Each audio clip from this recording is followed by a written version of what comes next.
Hello, good morning, नमस्कार। आज हम बात करेंगे लेबनान में जो अटैक हुआ है पेजर से, उसके बारे में बात करेंगे, उसके बारे में डिस्कस करेंगे। क्यों? क्योंकि इस अटैक में जो पेजर एक्सप्लोड किया है ये पूरे कंट्री में एक कोऑर्डिनेटेड वे में हुआ है, यानी सारे कंट्री में हुआ है, जगह जगह हुआ है। अब यहाँ पे हम लोगों को समझना यह है कि लेबनान में जो अटैक हुआ है मेनली हिजबुल्लाह पे, तो हिजबुल्लाह क्या है, पेजर क्या होता है, और हिजबुल्लाह या पेजर क्यों यूज कर रहे थे, और इस अटैक के पीछे क्या कारण है ना? क्यों ऐसे, क्यों, किसने अटैक किया, यानी कौन इसके पीछे जवाबदेह है, रिस्पॉन्सिबल है। ये सारे चीज़ अभी हम समझने का प्रयास करते हैं। चलिए शुरू करते हैं न्यूज़ से। 8 पीपल, जिसमें से एक लड़की भी है, गर्ल्स भी है, और लगभग 2750 यानी 2750 पीपल घायल हुए हैं और ये मर गए हैं। 8 और जिसमें एक लड़की है, इनकी डेथ हो गई है।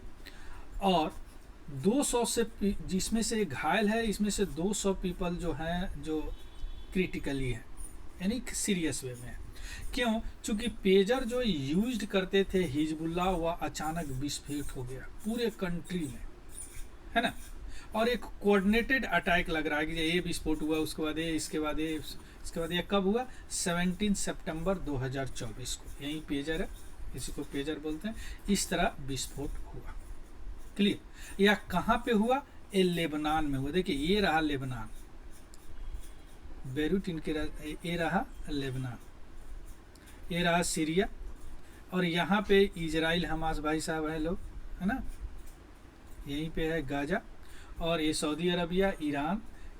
तो यहीं पे यह अटैक हुआ। और कहाँ कहाँ हुआ ये देखिए, यहाँ इनकी बेरूट में हुआ, इस जगह हुआ, इस जगह हुआ, इस जगह हुआ, इस जगह। एक कोऑर्डिनेटेड वे में जितने लेबनान का जो हिजबुल्लाह थे, हिजबुल्लाह भी देखेंगे, हिजबुल्लाह कौन है, वो जो पेजर यूज करते थे, वो अचानक ब्लास्ट कर गया। यानी एक तरह का पेजर से अटैक बताया जा रहा है। अभी कोई क्लियर नहीं है कि इसके पीछे क्या अटैक है, लेकिन बहुत एक्सपर्ट अपना अपना ओपिनियन रखे हैं, तो उसको भी हम यहाँ पे डिस्कस करेंगे। क्लियर? तो ये अटैक। अब सवाल उठता है कि पेजर क्या होता है। सबसे पहले देखेंगे पेजर क्या होता है, उसके बाद देखेंगे कि यह हमला जो अटैक पेजर से हुआ, यह क्यों हुआ, किसने किया, और इसका कारण क्या है मिडिल ईस्ट में। क्लियर? चलिए सबसे पहले देखते हैं क्या हुआ। सबसे पहले सैकड़ों पेजर जो यूज कर रहे थे हिजबुल्लाह, वह अचानक पूरे लेबनान में ब्लास्ट हो गया। अब ये लोग जो हिजबुल्लाह जो पेजर यूज करते हैं, या इसलिए यूज करते हैं कि इनके कम्युनिकेशन को कोई इंटरसेप्ट नहीं कर सकते, यह बहुत सिक्योर डिवाइस माना जाता है। क्यों? अभी देखेंगे। अब जो ये पेजर तुरंत मंगवाए थे, या नया मॉडल था जो तुरंत रिसेंट मंथ में ये लोग मंगवाए थे, और ऐसा पेजर कैसे विस्फोट किया? विस्फोट होने से पहले बीप की आवाज़ आई, और उसके बाद में कुछ सेकंड के बाद में वह एक्सप्लोड कर गया। कुछ तो पेजर थे कि अचानक हीट हुआ, और उसके बाद में वह विस्फोट कर गया। क्लियर? ये हुआ। अब हम आते हैं कि पेजर एक्चुअली होता क्या है। देखिए, ध्यान से समझिए। पेजर जो है यह एक फर्स्ट जनरेशन मोबाइल कम्युनिकेशन है। सबसे पहले, अभी हम क्या 5th जनरेशन 6th जनरेशन का इंडिया में ट्रायल शुरू हो गया है, और जो और कंट्री है वो तो 7th जनरेशन तक पहुंच चुके हैं। तो 5th जनरेशन ऑलरेडी हम लोग यूज कर रहे हैं। यह क्या है? फर्स्ट जनरेशन कम्युनिकेशन डिवाइस है। इसमें क्या होता है कि केवल आप एक मैसेज रिसीव कर सकते हैं, वो भी शॉर्ट मैसेज, यानी वन वे मैसेज। अभी मोबाइल में क्या होता है, अगर कुछ रिसीव करें तो आप भेज भी सकते हैं, लेकिन इसमें ऐसा नहीं है। यह डिवाइस में केवल आप रिसीव कर सकते हैं, यानी यूजर मैसेज भेज नहीं चाहिए। 2 वे कम्युनिकेशन नहीं है, केवल 1 वे कम्युनिकेशन है। तो इसका जो प्री मोबाइल फ़ोन एरा था, यानी फर्स्ट जनरेशन है, तो जो मोबाइल से पहले का जनरेशन था, उसमें इसका इस्तेमाल किया जाता था एक मैसेज भेजने के लिए, छोटा सा मैसेज भेजने के लिए, यानी कोई चीज़ उनको इन्फॉर्म करने के लिए, इंस्ट्रक्शन देने के लिए अगले पार्टी को। अगर हिस्ट्री की इसकी बात करें तो यह 1950 में अपीयर हुआ था। हाँ, और इसकी जो पॉपुलरिटी हुई थी 1980 और 90 के दशक में हुई थी, स्पेशली वेस्टर्न कंट्री में, वहीं से शुरू हुआ, है ना? वेस्टर्न कंट्री में। इंडिया की बात करें तो यह 1990 के मिड में और 2000 से पहले इसका यह देखा गया था, इसका इस्तेमाल होता था इंडिया में। अगर टेक्नोलॉजी की बात करें इसमें, तो केवल यह रेडियो वेव पे काम करता है, जो आजकल भी मोबाइल रेडियो वेव पे काम करता है, लेकिन ये इसमें जो जो रेडियो वेव का रिसीवर होता है ना, बहुत स्मॉल होता है। और इसका मेनली इस्तेमाल होता था जब पेजर में एक यूनिक नंबर हर पेजर के होते थे, जिस तरह आजकल मोबाइल का यूनिक नंबर है। यानी अगर पेजर से कोई मैसेज भेजा जाता था इस यूनिक नंबर पे, तो बीच में जितने भी पेजर है कोई डिकोड नहीं कर सकता, इसी नंबर पे डिकोड किया जा सकता। तो ये सिक्योरिटी होती थी, यूनिक नंबर होता था, है ना, जिस तरह फोन नंबर। तो इससे प्राइवेट मैसेज भेजे जाते थे उस समय की बात है, पेजर। अब दिमाग में यह सवाल आ रहा होगा आप लोगों को कि पेजर जब फर्स्ट जनरेशन है, आज इतने generation, 5th 6th 7th generation हम लोग चल रहा है, तो ये हिजबुल्लाह ये क्यों यूज करते थे इस युग में, या first generation one way communication क्यों यूज करते थे? इसके पीछे कारण है क्यों पेजर यूज करते थे। देखिए, पेजर को आप ट्रैक, हैक, ट्रेस नहीं कर सकते हैं। जिस तरह मोबाइल को आप ट्रैक कर सकते हैं या हैक कर सकते हैं, नहीं कर सकते। क्यों नहीं कर सकते? चूंकि यह वन वे कम्युनिकेशन, यानी पेजर जो है कोई सिग्नल ट्रांसमिट नहीं करता। तो कैसे पकड़ेंगे आप?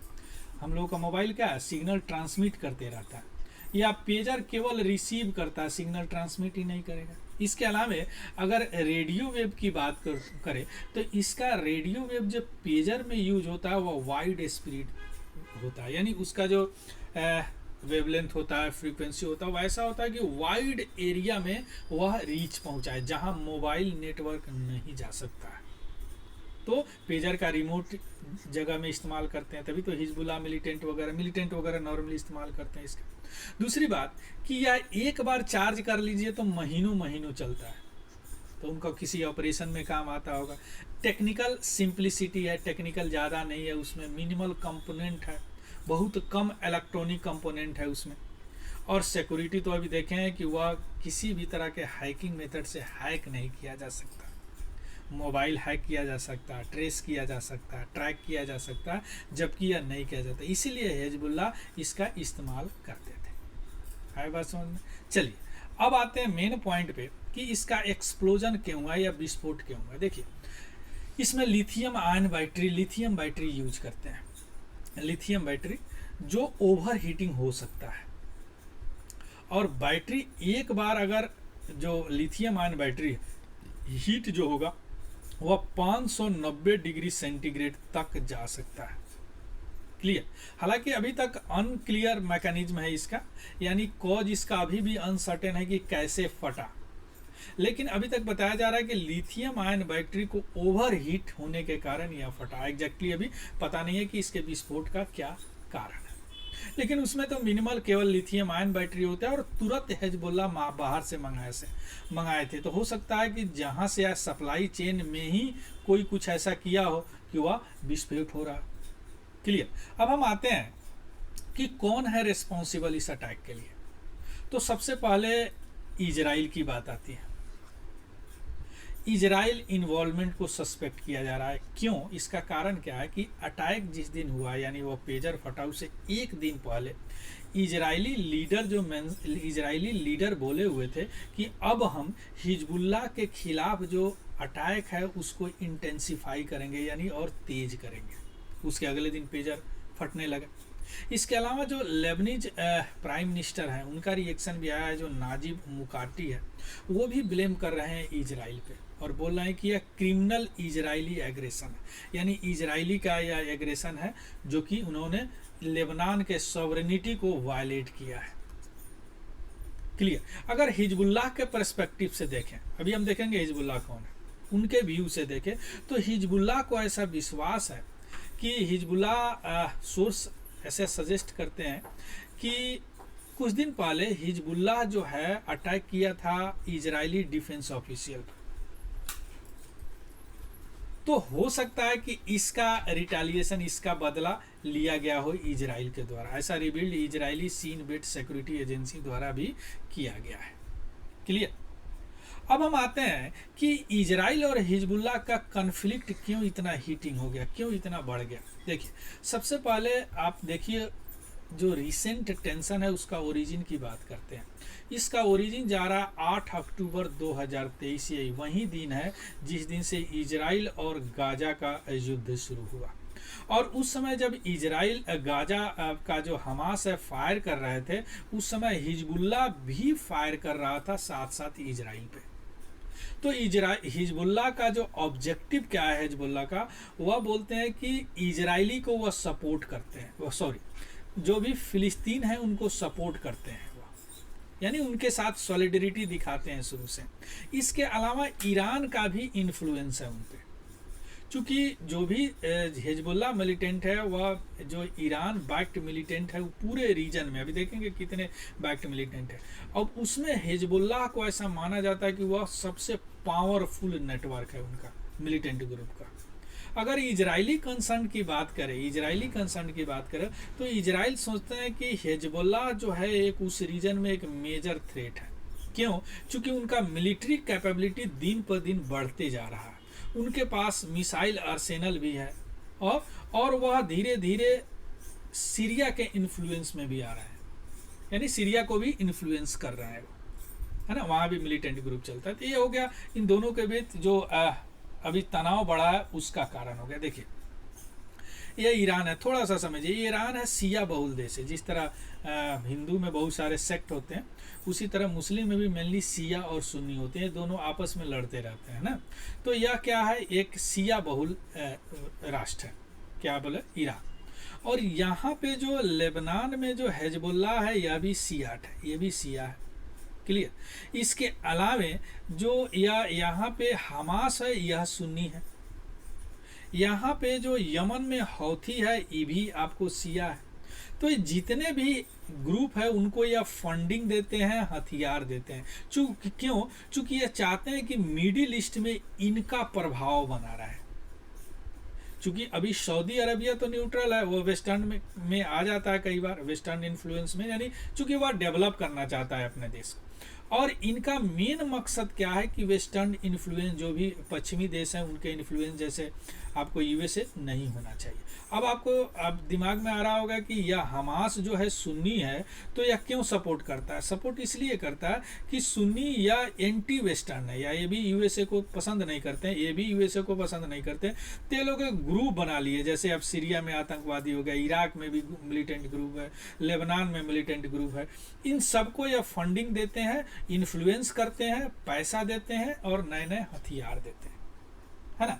इराक ग्रुप, लेबनान में जैसे हिजबुल्लाह हो गया, है ना।